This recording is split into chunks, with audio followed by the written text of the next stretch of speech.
ஒரு பல் டாக்டர் ஒருத்தர் தமிழ்நாட்டில் புரட்சி பண்ணுகிறார் அப்படின்னு தாவேகா தொண்டர்கள்லாம் சொன்னாங்க, விஜய் ரசிகர்களெல்லாம்.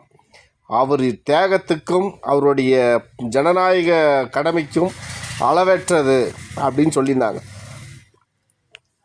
தாவேகா தொண்டருடைய அப்பா என் பையன் மாதம் 3 கோடி ரூபா சம்பாதிக்கிறான், நாங்கள் யார் தெரியுமான்னு பில்டப் பண்ணார். இதெல்லாம் வச்சு பார்க்கும்போது உண்மையிலே ஏதோ புரட்சி பண்ணுறாருன்னு போய் பார்த்தோம். இவர் சம்பாதிக்கக்கூடிய 3 கோடியில் ஏதாவது 1 கோடி மக்களுக்காக மாதம் தராரா? இல்லை. ஏழைங்களுக்கும் ஏழை பிள்ளைங்களுக்கும் படிக்காதவங்க கல்யாணம் ஆகாதவங்க பிரச்சனையாகிறவங்களுக்கு எதனா உதவி செஞ்சாரா? அதெல்லாம் இல்லை. ரோடோரமாக இருக்கிற கலங்கு விற்கிறவங்கள்ட்ட போயிட்டு இவ்வளோ வறுமையில் இருக்கிறீங்களே, கஷ்டத்தில் இருக்கிறீங்களே, 100 ரூபா கொடுக்குறேன் கலங்கு கொடுக்குன்னு வாங்கிட்டு சாங்ஸ் போட்டார், ஐயா துறை ஐயா துறைன்னு.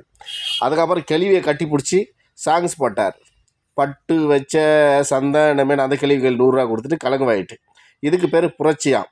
புரட்சின்னா அப்படி இல்லைப்பா, பரந்தூர் விமான நிலையம் இருந்தால் ரோட்டில் உட்காந்து போராடுறது, கெயில் குழாய்க்கு எதிராக போராடுறது, ஆற்று மணல் கொள்ளைக்கு எதிராக போராடுறது, மலையை உடைக்கிறதுக்கு எதிராக போராடுறது, மக்களுடைய நீட்டுக்கு எதிராக போராடுறது. அதே மாதிரி இந்த சட்டம் கொண்டு வந்துருக்காம நரேந்திர மோடி, ஓட்டு சிவில் சட்டம், அதுக்கு எதிராக போராடுறது. கிட்டத்தட்ட போராட்டம் தமிழ்நாட்டில் எவ்வளவோ கண்ணுக்கடங்காதுக்குது. கனிம வள கொதலுக்காக போராடுறது, இத்தனை லிஸ்ட்டு சொல்லணும் வந்தால் நாம் தமிழ் கட்சியோட லிஸ்ட்டு அப்படியே நீண்டுனே இருக்கும். அவ்வளவும் போராடுறாங்க தமிழ்நாட்டு மக்களுக்காக நாம் தமிழ் கட்சி. அதுக்கு பேர் புரட்சி போராட்டம்.